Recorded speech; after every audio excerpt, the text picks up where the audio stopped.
Story 1: The Storage Unit. I never thought I'd be afraid of a storage facility.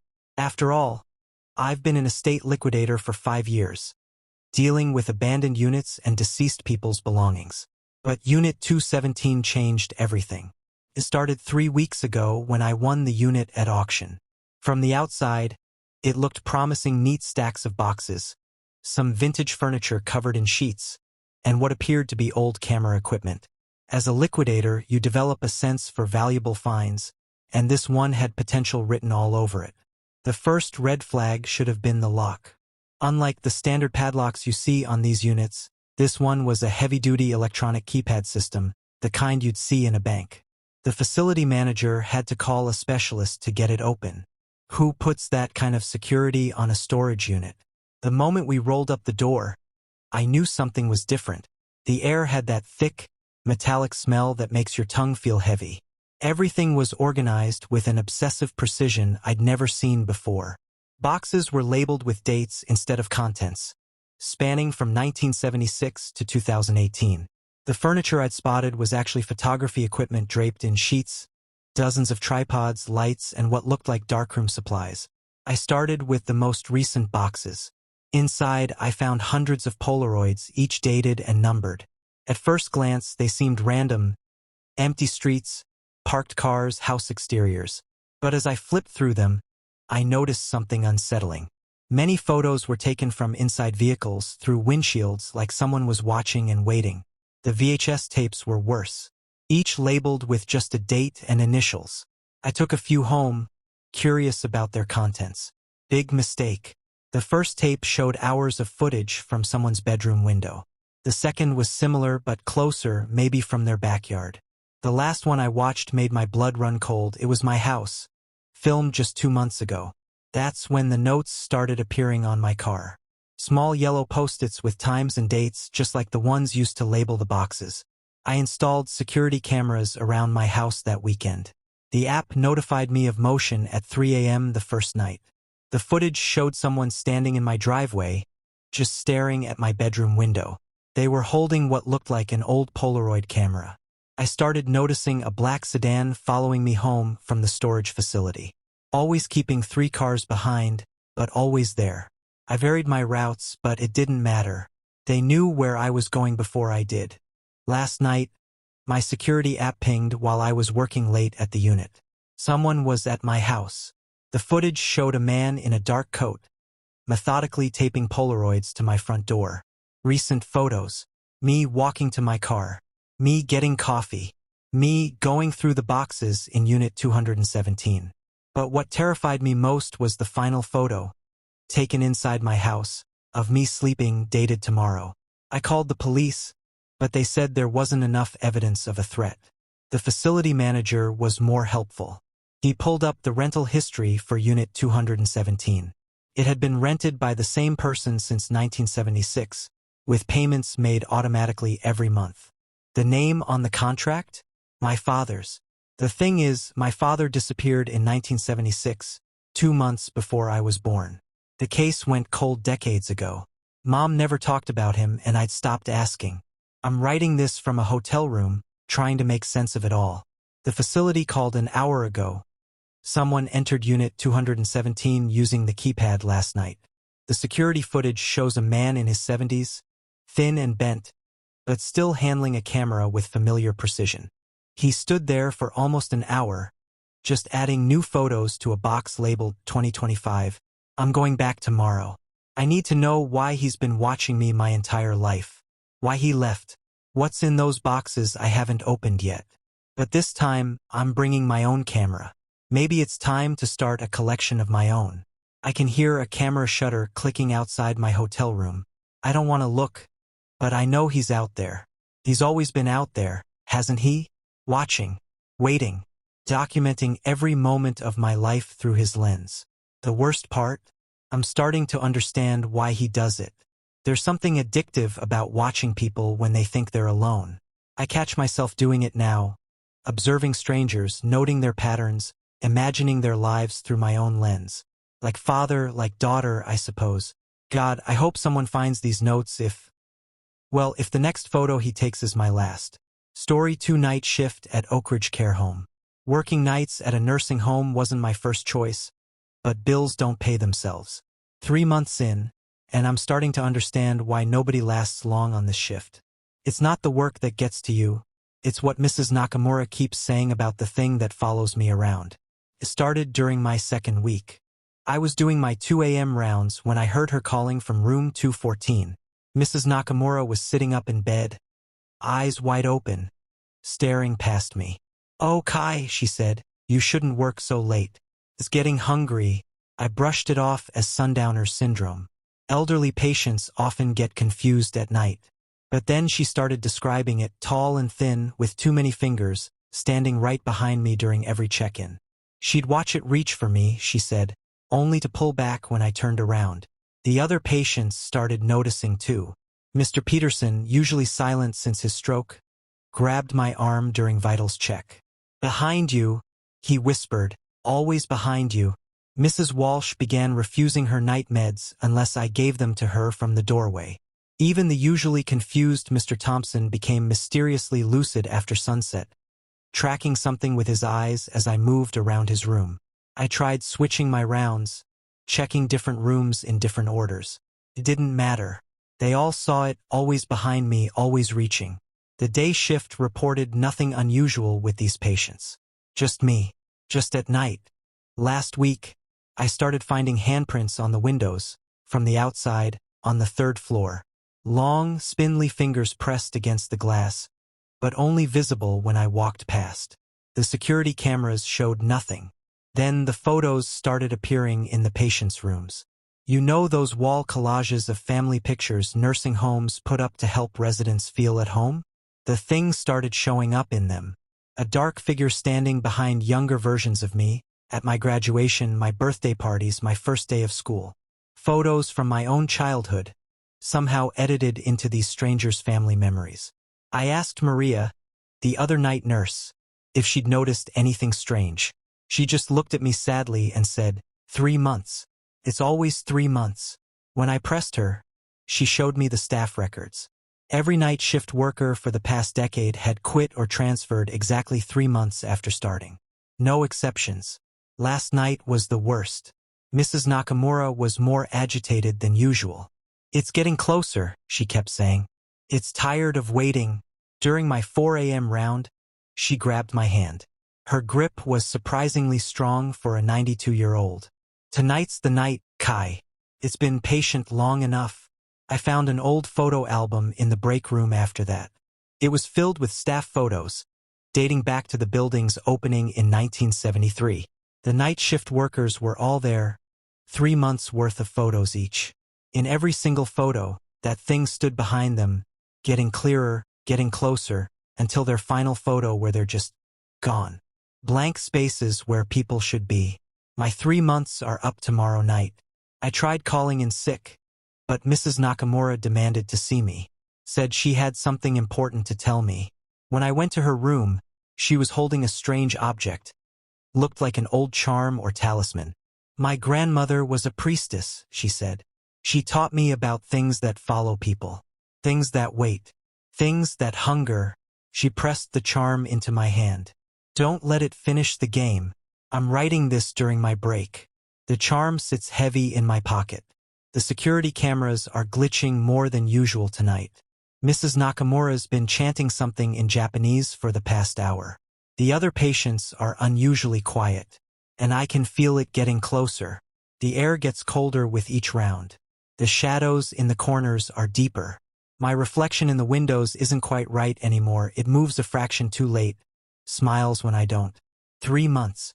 Always 3 months. But maybe I can break the pattern. Mrs. Nakamura seems to think so. The charm grows warmer every time I touch it. It's almost 4 a.m. Time for my final round. If you're reading this and you're thinking about taking the night shift at Oakridge Care Home, don't. Or at least, check the staff photos first. Look for the dark figure that stands behind us all. Watch how it gets closer with each photo. And whatever you do, don't look behind you when the patients tell you to. That's what it wants. I can hear Mrs. Nakamura's chanting getting louder. The charm is burning in my pocket. And something is breathing down my neck. Wish me luck. Story 3: The Geocaching Incident. I used to love geocaching. There's something thrilling about following coordinates to hidden treasures, especially in remote locations. But after what happened at north 44 degrees 31.527, west 122 degrees 48.330, I haven't touched my GPS since. I found the cache listing on a forum's deep dive one night. No photos, no hints, just coordinates deep in the Willamette National Forest and a difficulty rating of 5 out of 5. The only comment was from the cache creator. Some treasures should stay buried. Cryptic. Sure. But that's half the fun, right? The trailhead was already remote, and the coordinates led 2 miles off any marked path. I'm an experienced hiker, but something felt off from the start. The forest was too quiet. No birds, no squirrels, not even insects. Just the crunch of dead leaves under my boots and the occasional whisper of wind through bare branches. About a mile from the coordinates, I found the first journal. Not in a cache, just lying there on a fallen log, its pages warped from exposure. The entries were strange. The first few were normal enough, hikers describing their search for the cache. But they grew increasingly desperate. The last entry was just its following, scrawled over and over, trailing off the page. I should have turned back then. But geocachers are a dramatic bunch, and I figured someone was trying to add atmosphere to their cache. The coordinates led to a small clearing. At its center stood a single dead tree, its bark blackened as if by fire, though nothing else in the area was burned. The cache itself was a military-grade ammunition box, partially buried at the tree's base. Inside, I found more journals, dozens of them dating back to 2012. Each one contained the same pattern: excitement, unease, fear, and finally, panic.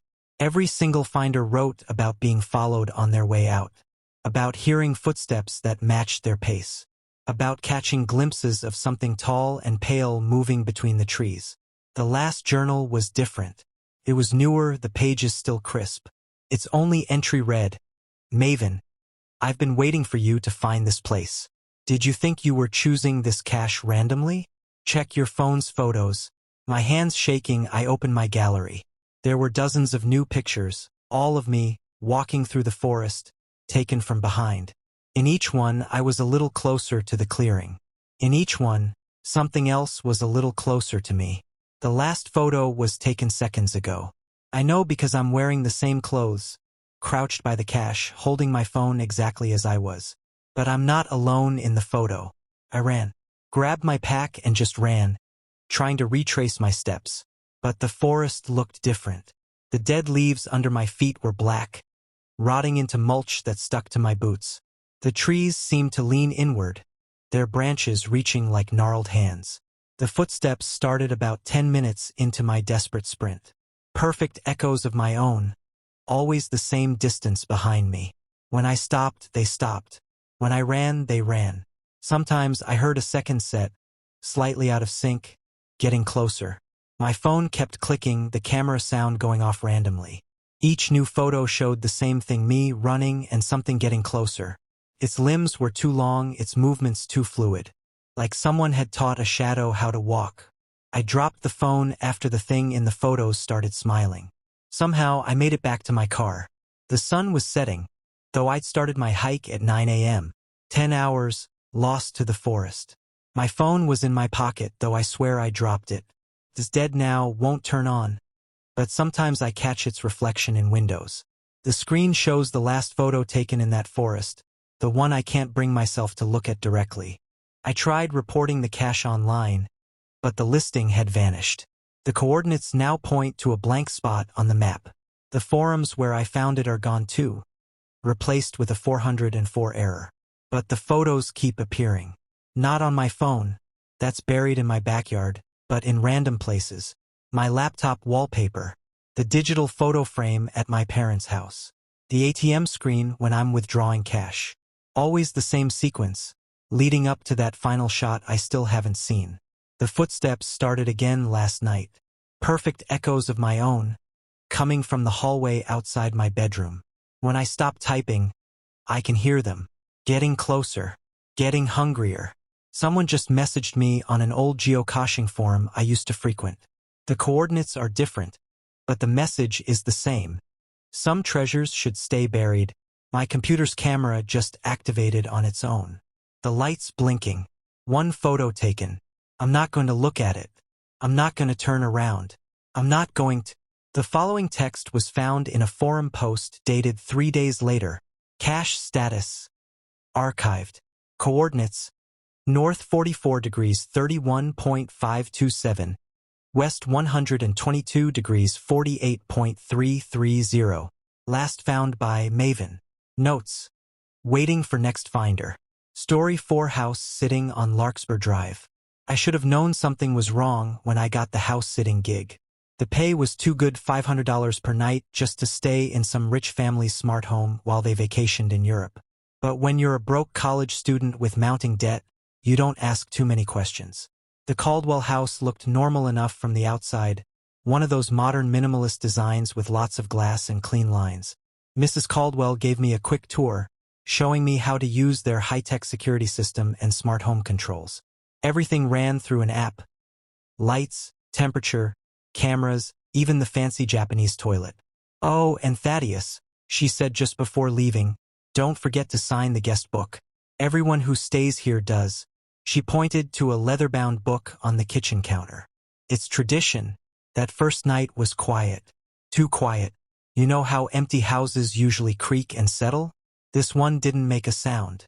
The app kept sending notifications about motion detected in various rooms. But when I checked the cameras, they showed empty spaces. Out of boredom, I started reading the guest book. The first entries were normal housekeepers and other sitters thanking the Caldwells for their hospitality. Then they got weird. One sitter wrote about music playing from empty rooms. Another mentioned seeing reflections of people in the windows at night, but only in the app's camera feed. The last entry caught my attention. It was dated just 2 weeks ago. Dear next sitter, don't trust the app. Don't trust the cameras. They're not showing you everything. And whatever you do, don't answer when it calls your name. Parker. Lasted 3 nights. I laughed it off. Classic horror movie stuff, right? But then my phone pinged with another motion alert. This time from the guest room upstairs. The camera showed something different, just for a split second. A face pressed against the lens. My face. I nearly dropped my phone. The timestamp on the footage said it was live, but I was sitting downstairs, alone. I switched to the living room camera. Empty. Then the kitchen. Empty. Back to the guest room. And there I was again, standing in the corner, staring directly at the camera. Only it couldn't be me, because I was watching this on my phone. That's when the house's smart speaker crackled to life. Thaddeus. My name spoken in my own voice. I tried calling Mrs. Caldwell, but the call wouldn't go through. The app showed I had full Wi-Fi signal, but no internet connection. No cellular service either. I was about to bolt when I noticed a new entry appearing in the guest book, writing itself in real time. Dear Thaddeus, thank you for joining our collection. Your reflection will do nicely. The Caldwells. The lights started flickering, each one opening to a different scene, memories from my life, playing out like movies on the walls. But in each one, my reflection was wrong. It moved independently, turning to watch me watch myself. I ran to the front door, but it wouldn't open. The app showed all exits were locked, but nobody had activated the locks. In the security camera feed, I watched myself trying to escape. Only my reflection wasn't copying my movements anymore. It walked right up to the camera, smiled, and waved. The smart speaker came alive again. A chorus of voices now, all previous house sitters, all calling my name. Among them, I heard Parker's voice. I tried to warn you. They collect reflections. They collect US. That's when I noticed all the glass in the house. The windows, the mirrors, the sleek appliances. They weren't reflecting the room anymore. They showed other houses, other rooms, other trap sitters. All pounding on their side of the glass. All wearing my face. The app pinged one final time. Profile updated. Reflection status. Collected. I'm still in the house. At least this version of me is. The other me, my reflection, is out there living my life. I see it through the windows sometimes, going to my classes, hanging out with my friends. Nobody notices the difference. The Caldwells returned yesterday. They didn't seem surprised to see me still here. Just smiled and added my name to a long list on their fridge, successful collections. The guest book has a new entry now, written in my hand but not by me. Dear next sitter, the pay is good, isn't it? Too good to pass up. But remember, in a house of smart devices and endless reflections, something is always watching, and it's hungry for a new face. Thaddeus, eternally Night 1. I watch through the windows as they interview the next sitter. Young, desperate for money, probably a student like I was.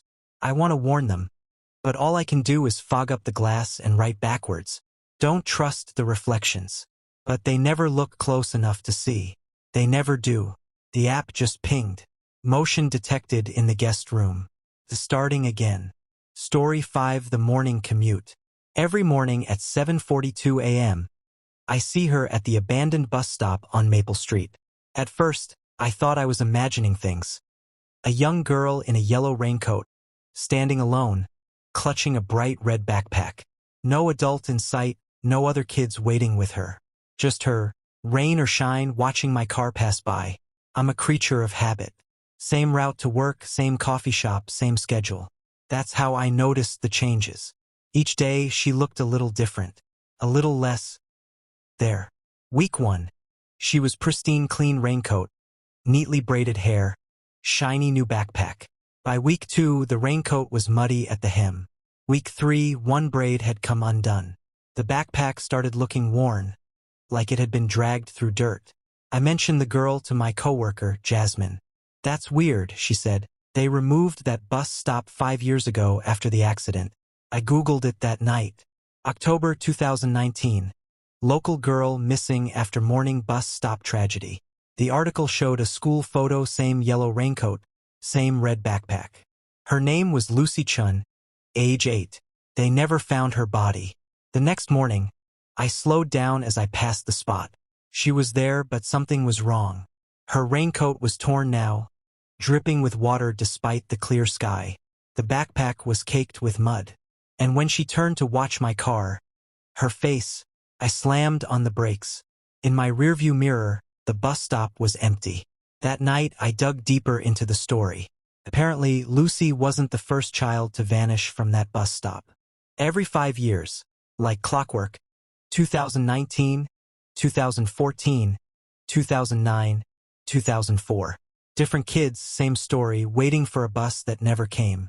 The next morning, I took a different route to work. As I turned onto Oak Street, my GPS glitched. Recalculating, turn right onto Maple Street. I ignored it. 2 blocks later, make a U-turn. Return to Maple Street. I turned it off. That's when I noticed the red backpack in my backseat. I nearly crashed. It wasn't there when I left home. It was caked in mud and something darker. A small puddle was forming underneath it.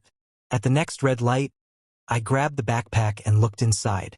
Among soggy notebooks and broken pencils, I found a diary. The last entry was today's date. Dear Ms. Zara, why do you keep driving past? You see me every day. You know something's wrong. The others drove past too. Now they're here with me. We're all here. Won't you stop today? Lucy. The light turned green. In my rearview mirror, Lucy sat in the back seat, water dripping from her raincoat onto the leather. Her face was gray, her eyes milky white. You took a different route, she said in a voice that sounded like rushing water. That's not fair. We have to follow the schedule. I blinked and she was gone. But my GPS turned itself back on, returned to Maple Street. They're waiting. Not she. I called in sick to work and spent the day researching.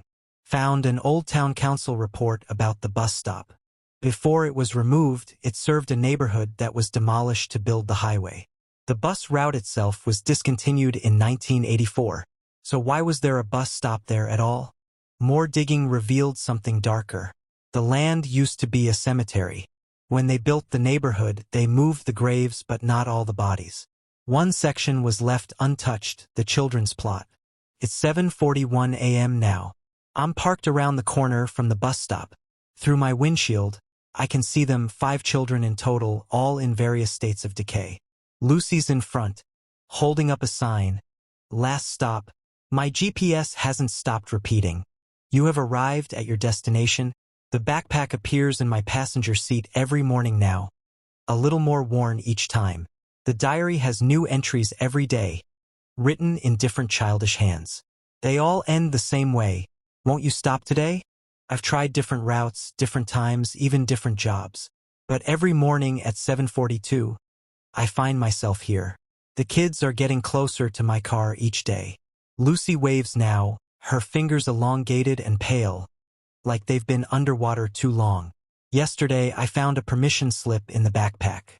Field trip to the cemetery, dated 1984. It had my signature on it. Not my mom's mine, but that's impossible. I wasn't even born then. It's 7:42. Lucy's tapping on my window. She says it's time for school. She says the bus is running late. She says they've saved me a seat. I think today I might stop. After all, I'm their teacher. I always have been. Story 6: What I found in my grandmother's attic. My grandmother's house always had rules. Don't go into the attic. Don't remove the strange symbols carved into the doorframes. Don't open windows after sunset. As kids, we thought she was just being eccentric. After reading her journals, I know better. When she passed, I was tasked with clearing out the house. Mom couldn't do it, said the place gave her nightmares. Standing in that Victorian mansion, key in hand, I understood why. Even in daylight, shadows seemed to move wrong.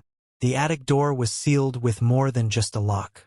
Strips of copper lined the frame, and those weird symbols were everywhere, carved deep into the wood. Took me an hour to get it open, and the whole time I could have sworn I heard whispering behind the door. The attic was unexpected. No dusty furniture or old clothes. Instead, the walls were lined with bookshelves, each crammed with leather-bound journals. A desk sat beneath the window, covered in more symbols, these drawn in something that looked suspiciously like dried blood. The journals dated back to 1943, the year my grandmother moved in. They started normally enough: house repairs, gardening notes, recipes. Then, 3 months in, everything changed. "They're in the walls," she wrote. "I hear them scratching, moving, waiting. The previous owner warned me, but I didn't listen. The house doesn't just contain them, it needs them. And they need us." Each entry got stranger. She wrote about shadows that moved against the light, about voices that called her family's names at night, about things with too many limbs that scuttled just out of sight. But my grandmother was clever. She started researching, learning, fighting back. The symbols were protective runes, the copper barriers against what she called the thin ones. She'd created a kind of containment system, keeping something ancient trapped in the house's bones. "The hunger grows," read an entry from 1965. "They want Rook, my sweet granddaughter, barely walking, and they already know her name. I hear them singing it at night, trying to lure her to the walls. James thinks I'm crazy, wants to take her away. But he doesn't understand. They'll follow. They always follow. That was about me. I remember those nights, staying at Grandma's house, hearing my name sung in sweet, hollow voices. Mom stopped bringing me over after I tried to crawl into a hole that appeared in my bedroom wall. The last journal entry was dated just before her death. Dear Rook, if you're reading this, I failed.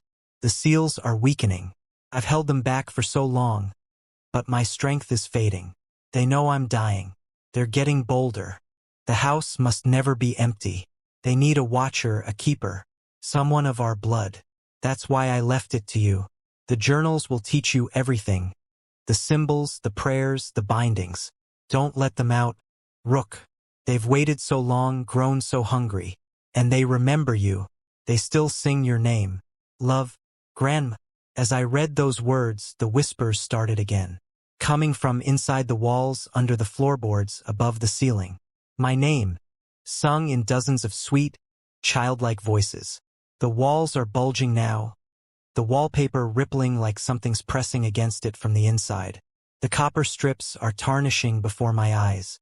The symbols in the doorframes are fading. I can see why Grandma chose me. I hear them too, just like she did. Their songs are beautiful, their promises tempting. Such wonderful things they could show me if I just opened the walls. But I also understand why she fought so hard to keep them contained. Under the sweet songs, there's a hunger that's old and deep and endless. I'm writing this in a new journal, my first as the house's keeper. The hardware store delivered copper strips this morning. I've started learning the symbols, practicing them until my hands shake. They sing louder at night, scratching at the walls, testing the barriers. Sometimes I see their fingers poke through, long and pale and boneless, reaching for me. They remember how close they came to having me as a child. They're patient. They can wait. Mom keeps asking when I'll sell the house. I tell her soon, knowing I never will. This is my inheritance, not the house, but the duty, the keeping, the watching. I'm sealing the attic door again tonight. New copper, new symbols, new prayers. But first, I need to write down everything I've learned about the thin ones. Maybe someday, another keeper will read these journals and understand. They're singing again. Such sweet voices. Don't worry, Grandma. I won't let them out. Even though sometimes, late at night, I want to. Even though sometimes, their songs make me smile. Even though sometimes, the rest of the page is filled with symbols, drawn in dark red ink. Story 7, The Neighbors' Security Cameras. I first noticed them the day after the new neighbors moved in sleek, black cameras mounted on every corner of their house, all pointed directly at mine. When I went over to introduce myself, nobody answered. The cameras just silently tracked my movement. Working from home means I notice things, like how the cameras adjust their angles to keep me in view, even when I'm in my backyard, or how they emit a faint red glow at night, though I'm pretty sure security cameras aren't supposed to do that. The first month was just cameras. Then the neighbor installed floodlights, industrial-grade ones, that would illuminate my house at random hours. I'd wake up at 3 a.m. to my bedroom lit up like a stadium, those cameras recording everything. I tried calling the police, but there's apparently no law against pointing cameras at someone's house. The HOA was useless too. Nobody had any record of who actually bought the house. The deed was registered to a company that doesn't exist. That's when the footage started appearing on my computer. Every morning, I'd find a new video file on my desktop. Security footage from inside my house, me cooking dinner, me working, me sleeping. But I never installed any indoor cameras. The videos showed something else too. A tall, dark figure, always standing in the corner of my rooms, just watching.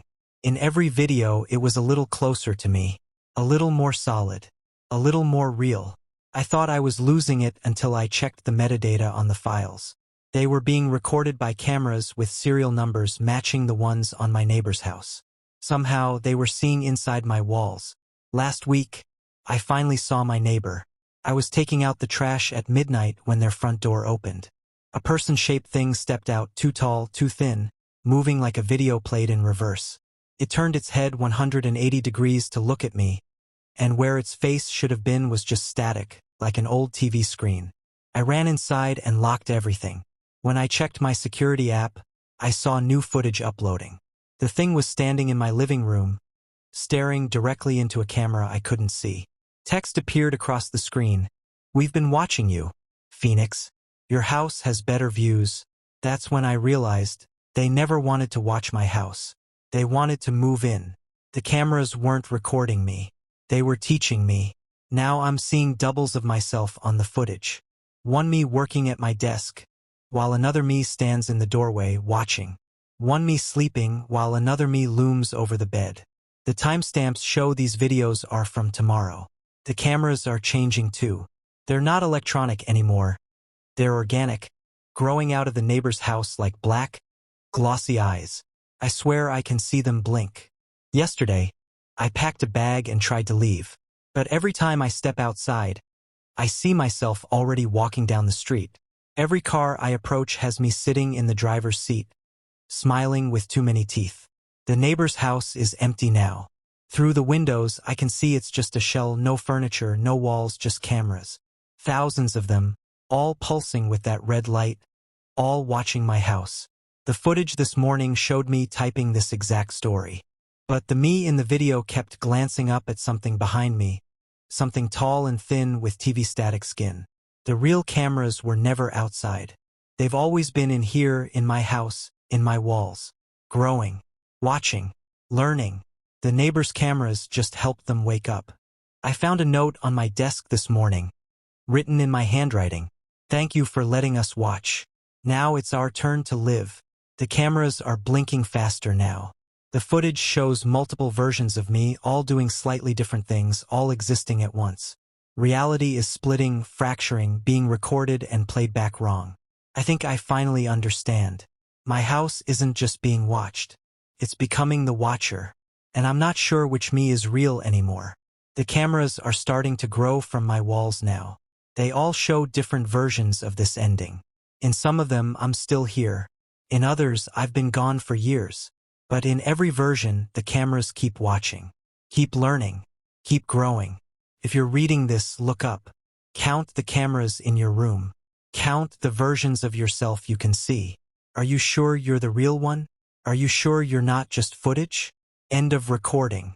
File corruption detected. Uploading a new version.